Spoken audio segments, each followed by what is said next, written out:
ஹல்லேலூயா. கர்த்தருடைய நாமம் மகிமைப்படுவதாக. இந்த நல்ல நாளிலும் உங்களை பார்ப்பதிலும் இந்த மகிழ்ச்சி அடைகிற பிரியமானவர்களே, இந்த நாளையும் உங்களை பலப்படுத்தும்படியாக கர்த்தருடைய வார்த்தையை உங்களுக்கு சொல்லுகிறேன்.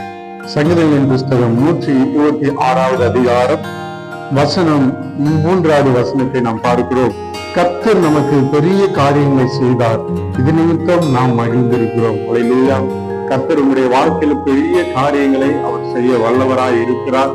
இந்த நாட்களில எல்லா காரியங்களும், அநேக காரியங்கள் இருக்கிறது, நாம் எதிர்பார்த்து கொண்டிருக்கிற காரியங்கள் இருக்கிறது, எதிர்கால காரியங்கள் இருக்கிறது. எல்லாவற்றையும் கர்த்தர் உங்களை மேன்மையாக வைப்பார்.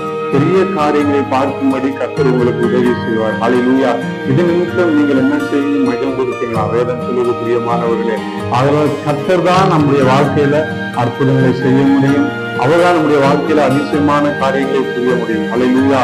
நாம் செய்ய வேண்டிய காரியம் நம்முடைய வாழ்க்கையை கர்த்தரிடத்துல ஒப்பு கொடுப்போம். இந்த நாட்களில கர்த்தர் உங்களை ஆசீர்வதிக்க அவர் போதுமானவராய் இருக்கிறார். அவர் பொய் சொல்ல அவர் ஒரு மனிதன் அல்லவே. ஹல்லேலூயா.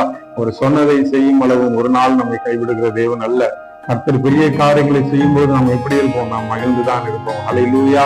கர்த்தரை விசுவாசிப்போம், அவருடைய வார்த்தையை விசுவாசிப்போம், அவர் மேல் பற்றுதலாயிருப்போம். கர்த்தர் உங்களை ஆசீர்வதிப்பாராக. ஆமென்.